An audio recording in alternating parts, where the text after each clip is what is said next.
In liquid form, water is an extraordinary substance, and its existence hinges upon another factor essential to complex life: a planet's distance from its home star. It's like what they say in real estate: location, location, location. A habitable planet lives in what we call the Goldilocks zone. It's not too hot, it's not too cold, it's just right. And when I say just right, I mean just right for water. Liquid water really helps define the habitable zone. If it's too hot, again, the water just boils away, you just can't get condensed water. It's too cold, as in Mars today, it freezes out. Within our solar system, the habitable zone is relatively narrow, beginning well outside the orbit of Venus and ending short of the orbit of Mars. If the Earth were just 5% closer to the Sun, it would be subject to the same fate as Venus, a runaway greenhouse effect with temperatures rising to nearly 900 degrees Fahrenheit. Conversely, if the Earth were 20% farther from its home star, carbon dioxide clouds would form in its upper atmosphere, initiating the cycle of ice and cold that has sterilized Mars.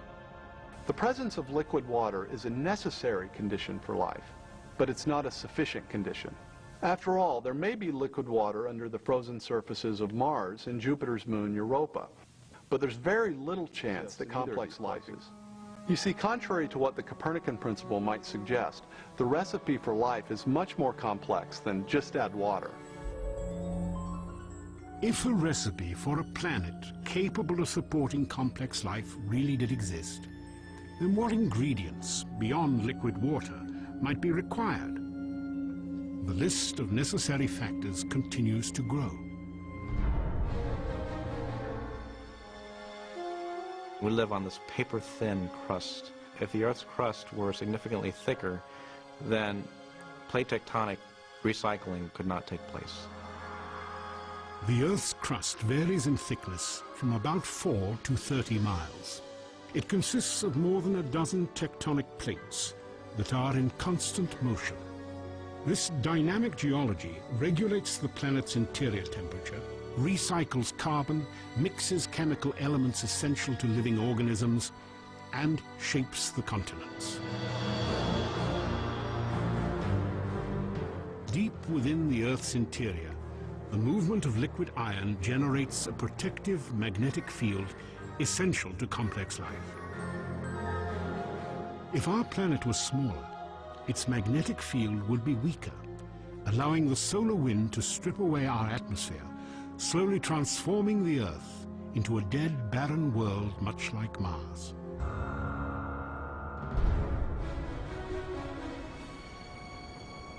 We need an oxygen atmosphere, and the oxygen-nitrogen atmosphere that the Earth has is necessary for complex life. As seen from space, the Earth's atmosphere glows as a thin blue ribbon of light. Measuring less than 1% of the planet's diameter, it is composed of a mixture of nitrogen, oxygen, and carbon dioxide. As a result, our atmosphere ensures a temperate climate, protection from the sun's radiation, and the correct combination of gases necessary for liquid water and complex life.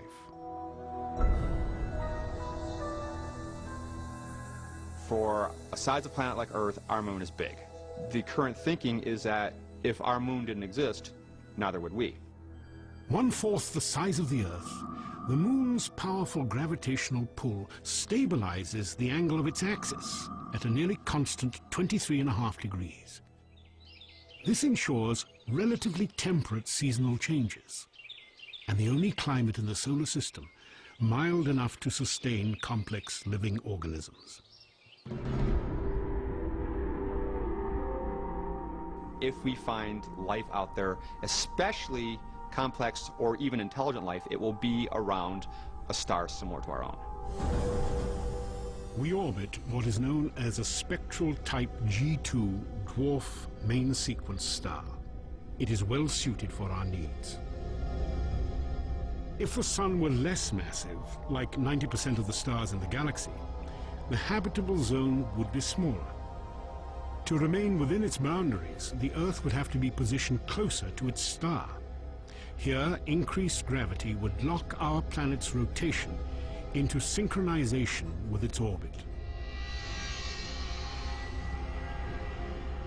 While one side of the Earth continually faced the sun and increased radiation from solar flares, the dark side of the planet would lay shrouded in perpetual cold and ice.